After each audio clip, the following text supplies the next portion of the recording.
This was Khalid bin Waleed. Why should he fear anyone but Allah, when such was the level of Iman and Yaqeen, that his own men are saying to him, "Oh Khalid, be careful, you keep on meeting these Persians and attending these meetings and these gatherings. Beware of the Persians, they are known for poisoning people." So Khalid said, "Is that the case?" "Yes." He says, "Tika, bring poison to me. Bring poison to me." So they bring him poison. He takes it in his palm.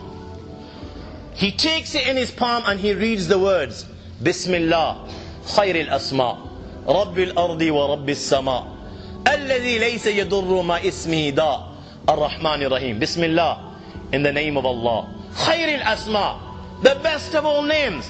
Rabbil ardi wa Rabbis sama, He is the Lord of the heavens, He is the Lord of the earth. Alladhi laysa yadurru ma ismihi da, with whose name poison cannot have an effect. Without the permission of Allah, nothing can have an effect. Poison cannot have an effect. Ar-Rahman Ar-Rahim, the most merciful, the most kind. And he eats the poison, and the poison has no impact, no effect on Khalid bin Waleed.